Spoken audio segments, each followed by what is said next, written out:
नमस्कार विद्यार्थियों, स्वागत है एक बार फिर हमारे इस YouTube चैनल पर। हम अर्थशास्त्र विषय में व्यष्टि अर्थशास्त्र पढ़ रहे हैं और व्यष्टि अर्थशास्त्र में हमारी जो टॉपिक है वो है फिलहाल उत्पादन के साधन या उत्पादन के साधन किस प्रकार से हम उत्पादन करते हैं, या हम कह सकते हैं थ्योरी ऑफ प्रोडक्शन, उत्पादन का सिद्धांत हम पढ़ रहे हैं। उत्पादन का सिद्धांत हमने स्टार्ट कर दिया है और उत्पादन के सिद्धांत में हम उत्पादन फलन के बारे में चर्चा कर चुके हैं। उत्पादन फलन क्या होता है, उत्पादन के फलन के कितने प्रकार होते हैं और हम किस प्रकार से उत्पादन कर सकते हैं। विद्यार्थियों, आज हम जो लेक्चर पढ़ने जा रहे हैं उसमें हम करेंगे उत्पादन के जो साधन हैं उनसे अल्पकाल में किस प्रकार से हमें प्रतिफल प्राप्त होते हैं। साधन के बढ़ते प्रतिफल प्राप्त होते हैं, घटते प्रतिफल प्राप्त होते हैं या स्थिर प्रतिफल प्राप्त होते हैं। तो आज के इस वीडियो में हम देखेंगे। वीडियो को देखते रहिए, पूरा देखिएगा, आपको समझ में आएगा। अगर दिक्कत आती है तो आप यूट्यूब चैनल के हमारे जो कमेंट बॉक्स है उसमें जाकर के कमेंट कीजिएगा, हम आपका हर क्वेश्चन का सॉल्यूशन जरूर करेंगे। तो आज के हम इस वीडियो में जो बताने जा रहे हैं वो है हमारे उत्पादन के जो परिवर्तनशील साधन है उनके परिवर्तनशील साधन के प्रतिफल। तो स्टार्ट करते हैं। थ्योरी ऑफ प्रोडक्शन अपना टॉपिक चल रहा है और थ्योरी ऑफ प्रोडक्शन में हम पढ़ रहे हैं उत्पादन के सिद्धांत। उत्पादन के सिद्धांत, उत्पादन के दो सिद्धांत हमने पढ़े थे, आपको मैं पहले बता के आ चुका हूं, थोड़ा सा रिवाइज करा देता हूं, रिपीट हो जाएगा आपका।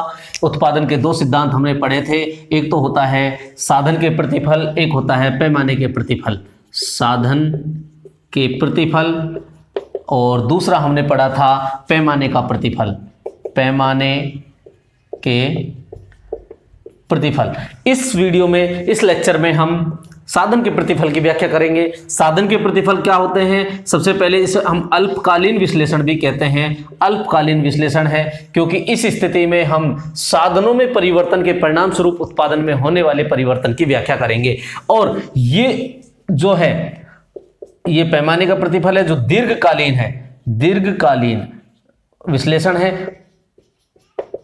इसमें भी हम साधनों के परिवर्तन के परिणाम स्वरूप व्याख्या करेंगे, लेकिन अल्पकाल में हम केवल एक साधन में या कम साधनों में ही परिवर्तन कर सकते हैं, लेकिन दीर्घकाल में सभी साधनों में परिवर्तन किया जा सकता है। इसलिए ये विश्लेषण थोड़ा सा अलग प्रकार का है और अल्पकालीन विश्लेषण जो है अलग प्रकार का है। तो साधन के प्रतिफल में हम अल्पकालीन विश्लेषण की व्याख्या करेंगे और अल्पकालीन विश्लेषण को हम किस प्रकार से परिभाषित कर सकते हैं, इसकी किस प्रकार से व्याख्या कर सकते हैं, इस वीडियो में आप देखिएगा। देखिए, अल्पकाल में हम अल्पकाल की जब हम व्याख्या करते हैं तो अल्पकाल हमारे सामने होता है। अल्पकाल समय की वो अवधि होती है जिसमें हम साधनों के जो उत्पादन के साधन है हमारे पास में उनमें हम परिवर्तन कर सकें, वो अवधि अपनी अल्पकाल कहलाती है। अल्पकाल का मतलब यह है कि जो हमारे उत्पादन के साधन, हम भूमि, पूंजी, श्रम एंड उद्यम, ये हमारे पास में चार उत्पादन के साधन होते हैं। माना कि जब हम विस्तार से पढ़ते हैं, भूमि है, पूंजी है, श्रम है और उद्यम है, चार उत्पादन के साधन होते हैं। लेकिन अभी हम केवल जब उत्पादन फलन की व्याख्या की मैंने आपको बताया था Q equals to function of L and K। L बोले तो लेबर और K बोले तो कैपिटल। अब हमारे पास में केवल हम यहां पर जो व्याख्या करेंगे, ये जो भूमि है ये भी पूंजी का ही रूप होता है और उद्यम है जो उद्यमी होता है, उद्यमी जो अपना काम धंधा करता है वो उद्यमी कहलाता है। पूंजी और श्रम के बारे में हम भूमि या श्रम कह सकते हैं, पूंजी या श्रम हम कह सकते हैं, उसके बारे में व्याख्या करेंगे। यहां पर हम श्रम की मात्रा में केवल परिवर्तन करेंगे। दो साधनों के बारे में व्याख्या करनी है मेनली अपन को, पूंजी और श्रम। उत्पादन का जो हमारा उत्पादन फलन होता है K equals to function of L and K, जो एक तो साधन हमारे पास में परिवर्तनशील रहेगा जिसे हम लेबर कह सकते हैं, श्रम में हम परिवर्तन कर सकते हैं, जबकि कैपिटल में या फिर हम पूंजी कहें, भूमि कहें, इसमें हम परिवर्तन नहीं कर सकते अल्पकाल में। तो अल्पकाल में केवल एक ही साधन में परिवर्तन होगा। अब इस साधन में परिवर्तन होने के परिणाम स्वरूप हमें किस प्रकार के प्रतिफल मिलेंगे, पहला हम व्याख्या बात करें, हमें साधन के बढ़ते प्रतिफल मिलेंगे या साधन के बढ़ते प्रतिफल, या हमें स्थिर प्रतिफल मिलेंगे, स्थिर प्रतिफल, या फिर हमें घटते प्रतिफल मिलेंगे, घटते प्रतिफल मिलेंगे। इसकी व्याख्या हम आगे सारणी की सहायता से भी करेंगे।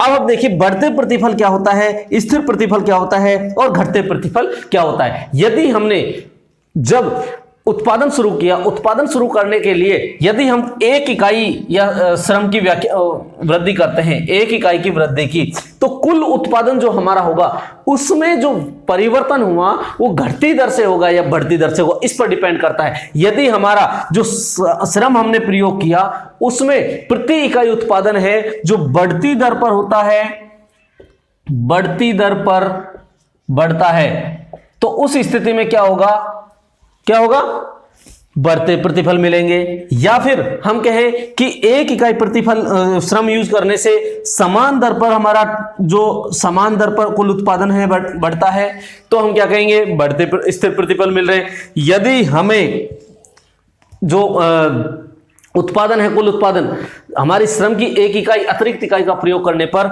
यदि घटती दर पर उत्पादन प्राप्त होता है, घटती दर पर, तो उस स्थिति में हमें क्या मिलेंगे, घटते प्रतिफल मिलेंगे। इसकी व्याख्या हम कर सकते हैं। तो अल्पकालीन विश्लेषण को हम परिवर्तनशील अनुपातों का नियम भी कहते हैं, क्योंकि साधन की क्या है, घटते बढ़ते प्रतिफल है। हमने श्रम का प्रयोग किया, 1 इकाई श्रम का प्रयोग करने के परिणाम स्वरूप श्रम से हमें बढ़ते, स्थिर, घटते 3 प्रकार के प्रतिफल प्राप्त हो रहे हैं। इसलिए हम इसे कह सकते हैं कि ये साधनों के परिवर्तनशील अनुपातों का नियम है। तो इसका अलग नाम जो हम कह सकते हैं वो है साधनों के परिवर्तनशील अनुपातों का नियम। परिवर्तनशील अनुपातों के नियम में हम यही कहते हैं कि जब हम अतिरिक्त इकाई का प्रयोग करते हैं तो कुल उत्पादन में जो परिवर्तन होता है वो अलग अलग दर पर होता है। तो इसकी परिभाषा भी यही है कि श्रम की एक अतिरिक्त इकाई का प्रयोग करने के परिणाम स्वरूप कुल उत्पादन में जो परिवर्तन होता है वही हमारा क्या है, परिवर्तनशील अनुपातों का नियम है। तो हम इसमें लिख सकते हैं परिवर्तनशील अनुपातों का नियम, अनुपातों का नियम। परिवर्तनशील अनुपातों का नियम मुख्य रूप से कहां लागू होता है? देखिए विद्यार्थियों, जो परिवर्तनशील अनुपातों का नियम है मुख्य रूप से हमें जो देखने को मिलेगा वो कृषि क्षेत्र में मिलता है। कृषि क्षेत्र में हमें देखने को मिलेगा। और हमें कहां देखने को मिलेगा, कई बार क्वेश्चन आता है कि परिवर्तनशील अनुपातों का नियम कहां देखने को मिलता है, तो उस स्थिति में हम कह सकते हैं कृषि क्षेत्र में देखने को मिलता है, हमें औद्योगिक क्षेत्र में देखने को मिलता है, हमें भवन निर्माण, जब हमारा कहीं भवन निर्माण चल रहा हो जहां पर श्रम का प्रयोग किया जा रहा है वहां पर हमें देखने को मिलता है। इस प्रकार से हमें ये जो परिवर्तनशील अनुपातों का नियम है 3 क्षेत्रों में हमें देखने को मिलता है।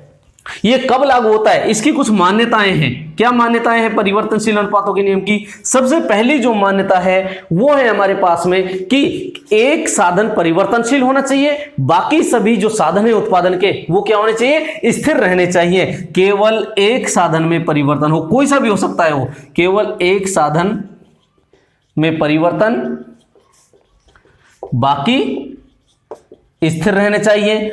दूसरी जो है, जो हम परिवर्तनशील साधन है उसका समान मात्रा में प्रयोग किया जाना चाहिए। यह नहीं है कि हमने कभी कम कर दिया कभी ज्यादा कर दिया। तो परिवर्तनशील साधन का समान मात्रा में प्रयोग, परिवर्तनशील साधन का समान मात्रा में प्रयोग। अगली जो मान्यता है, तकनीक में किसी प्रकार का कोई परिवर्तन नहीं होना चाहिए, तकनीक में परिवर्तन नहीं होना चाहिए। तो तकनीक में किसी प्रकार का परिवर्तन नहीं होना चाहिए। तो इन मान्यताओं के ऊपर यह हमारा जो सिद्धांत है निर्भर करता है। चलिए इसकी व्याख्या करते हैं हम तालिका की सहायता से और इसकी व्याख्या करेंगे हम रेखा चित्र की सहायता से। दोनों तरह से इसकी व्याख्या करेंगे और इसकी व्याख्या के अनुसार आपको बताएंगे कि परिवर्तनशील साधनों का नियम जो है किस प्रकार से प्रयोग करता है। हम इससे पहले वाले वीडियो में कुल उत्पादन, सीमांत उत्पादन और औसत उत्पादन के बारे में जान चुके हैं, लेकिन फिर भी मैं एक बार आपको फिर थोड़ा सा इनके बारे में जरूर बताऊंगा। तो यहां पर अपन जो इसके नियम की व्याख्या कर रहे हैं, तो व्याख्या है हमारे सामने, व्याख्या, और व्याख्या कर रहे हैं हम तालिका की सहायता से। तालिका किस प्रकार से बनेंगे, तालिका की सहायता से व्याख्या कर रहे हैं और रेखा चित्र की सहायता से भी करेंगे। तो यहां पर हम ले सकते हैं भूमि की संख्या, भूमि, इधर हम ले सकते हैं श्रम जो कि हमारा परिवर्तनशील साधन है, यहां पर हम ले सकते हैं कुल उत्पाद, कुल उत्पाद जिसे हम टोटल प्रोडक्ट कहते हैं, एक हम लेंगे यहां पर सीमांत उत्पाद जिसे हम मार्जिनल प्रोडक्ट कहते हैं, और तीसरा हमारा रहेगा औसत उत्पाद, इसे हम एवरेज प्रोडक्ट कहते हैं। देखिए विद्यार्थियों, ये 3-4 चीजें हैं जिनको अपन को समझने की जरूरत है। ये सीरियल नंबर अपना आप आ जाएगा इधर। अब हम जब भूमि ले रहे हैं तो ये तो क्या है, हमारे पास में स्थिर साधन है। मैंने बताया आपको श्रम को केवल मात्रा अपन को क्या मानना है, वो मानना है परिवर्तनशील। बाकी ये है जो स्थिर है, ये क्या है, परिवर्तनशील है। एक साधन स्थिर है और एक साधन परिवर्तनशील है। अब माना कि हमारे पास में भूमि की केवल एक इस प्रकार से हमने इस मात्राओं को प्रयोग किया, श्रम की हमने 1 इकाई का प्रयोग किया, हमें कुल उत्पादन 2 इकाई के बराबर प्राप्त हुआ, और सीमांत उत्पादन भी 2 ही होगा। चूंकि अभी मैं आपको बताता हूं कुल उत्पाद क्या होता है। जब हम हमारी परिवर्तनशील साधन है उसकी एक अतिरिक्त इकाई का प्रयोग करते हैं, करने पर जो कुल उत्पादन बता रहा हूं, हम परिवर्तनशील साधन की समस्त इकाइयों का प्रयोग करने से जो हमें उत्पादन प्राप्त होता है उसे हम कुल उत्पाद कहते हैं, और एक अतिरिक्त इकाई का प्रयोग करने के परिणाम स्वरूप कुल उत्पादन में जो परिवर्तन होता है वो हम सीमांत उत्पाद कहते हैं, और प्रति इकाई उत्पादन को हम क्या कहते हैं, औसत उत्पाद कहते हैं। तो हमारा प्रति इकाई उत्पादन भी 2 ही रहेगा। हमने श्रम की मात्रा बढ़ाई, 1 इकाई से बढ़कर 2 हो गया, हमारे पास में कुल उत्पादन बढ़कर के 5 इकाई हो जाता है। और अब देखिए 2 से बढ़कर 3, प्रति इकाई उत्पादन, जब श्रम का 1 इकाई से बढ़कर 2 हुआ तो कुल उत्पाद में वृद्धि 3 के बराबर हुई है, और सीमांत उत्पादन भी अपना 3 के बराबर बढ़ जाएगा। और हम जब औसत उत्पाद की बात करते हैं तो ये हमारा होता है delta TP upon delta Q हम कह सकते हैं, और इसको हम कहते हैं AP is equal to TP upon Q। अब आप देखिएगा इसमें हमारे सामने 3 स्टेज बन रही हैं। डायग्राम में मैं आपको समझाऊंगा हालांकि, लेकिन अभी आप देखिएगा इस रेखा चित्र तालिका की सहायता से आप देखने को प्रयास करेंगे। तो तालिका की सहायता से हमारे सामने विशेष विवरण में यहां पर लिख देता हूं, या फिर हमारी व्याख्या लिख सकते हैं हम यहां पर, व्याख्या। तो व्याख्या आप देखिए, ये 3 स्टेज हमारे सामने बन रही हैं।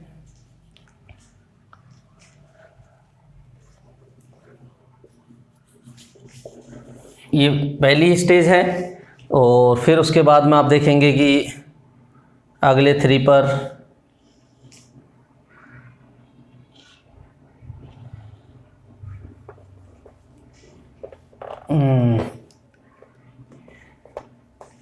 सातवीं इकाई तक, ये 7वीं इकाई है, और 7वीं इकाई तक ही हमारे सामने अगली स्टेज सेकंड हो जाएगी, और ये हमारे पास में थर्ड स्टेज है, ठीक है। तो अब आप देखिए कि पहली स्टेज जो है हमारी, पहली स्टेज में आप देखेंगे कि जब हम श्रम की 1 अतिरिक्त इकाई का प्रयोग बढ़ाते जाते हैं, तो श्रम की 1 अतिरिक्त इकाई का प्रयोग बढ़ाने पर हमारे सामने टोटल प्रोडक्ट क्या हो रहा है, टीपी लगातार बढ़ता जा रहा है। ये देखिए 2, 5, 9, अब 2, 5, 9 मतलब बढ़ती दर पर 2 से 3, 3 से 4, तो ये क्या हो रहा है, बढ़ती दर पर बढ़ता है, बढ़ती दर पर बढ़ता है टोटल प्रोडक्ट। आप देखेंगे सीमांत उत्पाद क्या हो रहा है, मार्जिनल प्रोडक्ट हो रहा है, लगातार बढ़ता जा रहा है, और आप देखेंगे कि आपका औसत उत्पाद है 2, 2.5, 3, ये एपी भी क्या हो रहा है, बढ़ रहा है। पहली स्टेज आपकी ये हो जाती है। दूसरी स्टेज में आप देखेंगे कि लगातार जो आपका कुल उत्पाद है वो घटता जा रहा है, कुल उत्पाद बढ़ रहा है लगातार। अब सेकंड स्टेज में कुल उत्पाद बढ़ता है, लेकिन किसी दर पर, कुल उत्पाद घटती दर पर बढ़ रहा है, 12 से 14, 2, 1 है ना, लगातार कुल उत्पाद बढ़ती दर पर, घटती दर पर बढ़ता है एवं अधिकतम पर पहुंचता है, अधिकतम हो जाता है अंत में जाकर के। देखिए 7वीं इकाई पर ये क्या हो गया, ये अधिकतम पर हो गया। अब एमपी क्या होता है, लगातार घटने लगता है, 3, 2, 1, 0, एमपी लगातार घटने लगता है, और क्या होता है, 0 हो जाता है, हो जाता है। अगला आप देखेंगे एमपी के बाद में एपी क्या हो रहा है, एपी लगातार घटता है। देखिए 3 से 2.8, 2.5, 2.1 लगातार घटता है। अगली स्थिति देखेंगे आप, एक जो नेक्स्ट थर्ड स्टेज जो है, ये हमारी फर्स्ट स्टेज है, ये सेकंड स्टेज है और ये थर्ड स्टेज है। थर्ड स्टेज में आप देखिए कुल उत्पाद क्या होने लग गया, टीपी घटने लगता है, घटने लगता है। आप देखिए सेकंड में मार्जिनल प्रोडक्ट एमपी क्या हो रहा है, एमपी ऋणात्मक हो जाता है, ऋणात्मक हो जाता है। और आप देखेंगे एवरेज प्रोडक्ट भी क्या होता है, लगातार घटता जाता है, लगातार घट रहा है। तो आप देखेंगे उत्पादन की इस स्थिति में जब हम परिवर्तनशील अनुपातों के नियम की व्याख्या कर रहे हैं, उत्पादन की 3 अवस्थाएं हमें मिलती हैं। तीनों अवस्थाओं में हमें अलग अलग प्रकार की स्थितियां देखने को मिलती हैं। पहली स्थिति में कुल उत्पाद जो बढ़ती दर पर बढ़ता है, दूसरी स्थिति में कुल उत्पाद जो है कुल उत्पाद घटती दर पर बढ़ता है, तीसरी स्थिति में कुल उत्पाद घटने लग जाता है। वहीं हम एमपी की बात करें, मार्जिनल प्रोडक्ट, एमपी बोले तो मध्य प्रदेश नहीं है, मार्जिनल प्रोडक्ट प्रथम अवस्था में बढ़ता है, दूसरी अवस्था में लगातार घटने लगता है लेकिन अंत में शून्य हो जाता है, और तीसरी एवरेज प्रोडक्ट है जो लगातार पहली अवस्था में बढ़ता है फिर उसके बाद लगातार घटने लग जाता है। तो इस प्रकार से हम तालिका की सहायता से इसकी व्याख्या कर सकते हैं।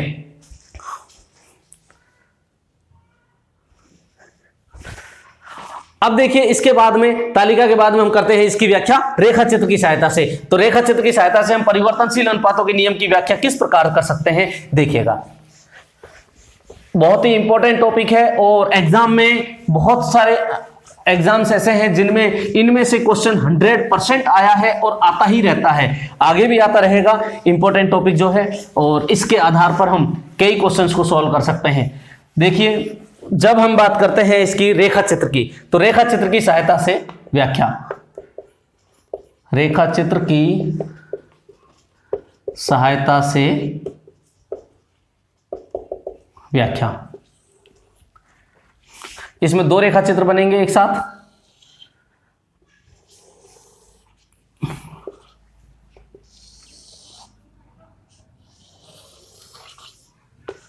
लेबलिंग बहुत जरूरी है। ये अपना एक्स एक्सिस 0 है, ये एक्स एक्सिस है, इधर एक्स एक्सिस है, इधर वाई एक्सिस है, ये भी अपना वाई एक्सिस है। हम इस पर मात्रा को लेते हैं, उत्पादन की मात्रा, इधर अपन उत्पाद को लेते हैं। अब उत्पाद कौन से हैं वो सारे आपको समझ में, इधर भी हम उत्पाद की व्याख्या कर रहे हैं और इधर हम मात्रा को ले रहे हैं। अब देखिए ये ए दे दीजिए इसको नाम, इसको बी दे दीजिए। ये हमारा टोटल प्रोडक्ट है, तो उत्पाद में हम टीपी ले सकते हैं। यहाँ पर एमपी एंड एपी दोनों को लेंगे यहां तक।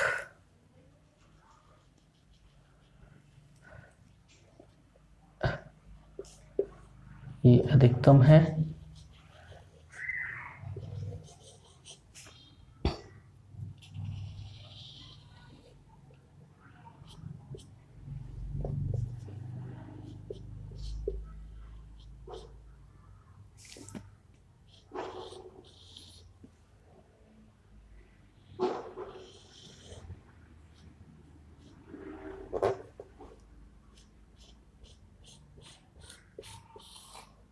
ये एपी है, ये एमपी है। ये आप देखिएगा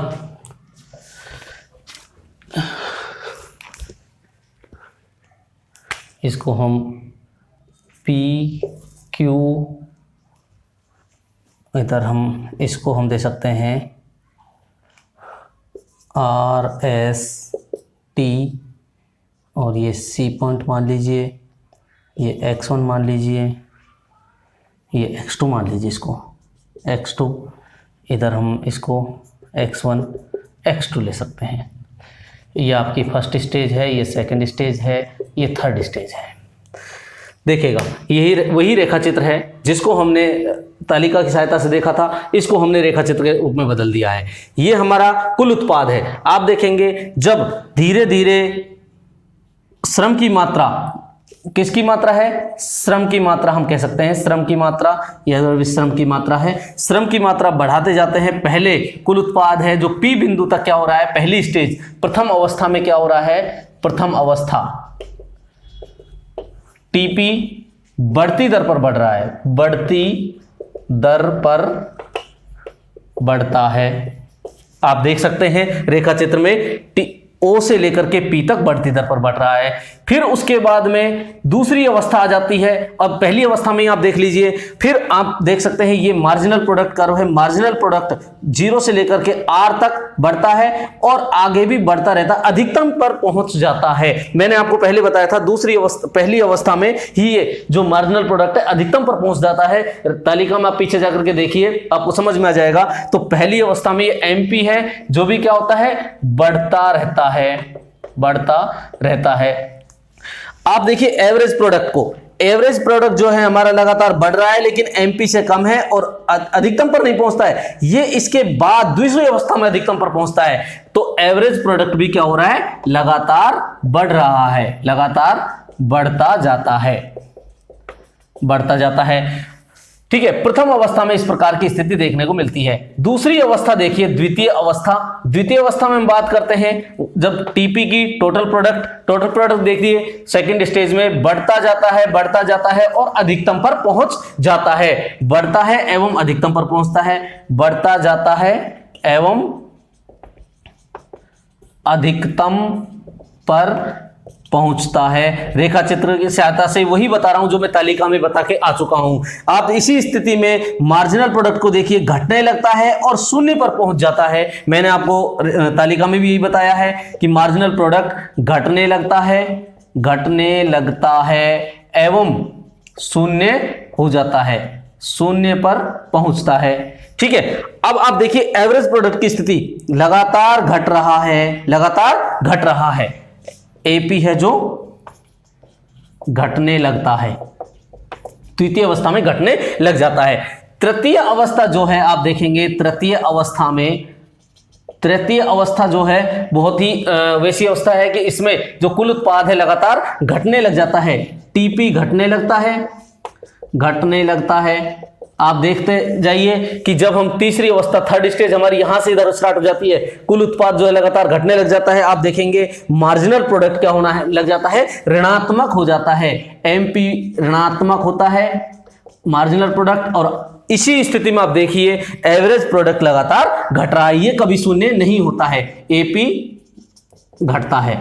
अब हमारे सामने क्वेश्चन ये आता है कि ऐसी स्थिति में उत्पादक कौन सी स्थिति में उत्पादन करने के लिए अपने आप को सर्वश्रेष्ठ समझता है। तो इस स्थिति में आप देखिएगा, पहली अवस्था में जब TP बढ़ रहा है, MP बढ़ रहा है, AP लगातार बढ़ रहा है, तीनों ही स्थितियों में बढ़ रहा है, तो उत्पादक क्या करेगा, अपने साधनों का कुशल प्रयोग कर रहा है। उसको संभावनाएं हैं कि उत्पादन और ज्यादा बढ़ सकता है, इसलिए पहली अवस्था में वो रुकना पसंद नहीं करेगा। वो यही सोचेगा कि जितना ज्यादा मैं कमाऊंगा, प्रॉफिट होगा, उतना ही ज्यादा मेरे लिए बेनिफिट रहेगा, तो वो आगे बढ़ता जाता है। तीसरी अवस्था को आप देखिए, तीसरी अवस्था में सब चीज घटने लगती है, एक ऋणात्मक भी हो जाती है। जब वो घटने लगता है तो इस स्थिति में भी अपने आप को उचित नहीं मानता कि वो लॉस में जाकर के कमाए। तो ऐसी स्थिति दूसरी है केवल जब उत्पादक अपने आप को इस प्रकार से पाता है कि मैं अपने आप को लाभ में रख सकता हूं, क्योंकि वहां पर हमारे पास में टोटल प्रोडक्ट बढ़ रहा है, MP घटने लगता है लेकिन ऋणात्मक नहीं होता है। ये देखिए ऋणात्मक नहीं होता है और एवरेज प्रोडक्ट भी घटने लग जाता है। जब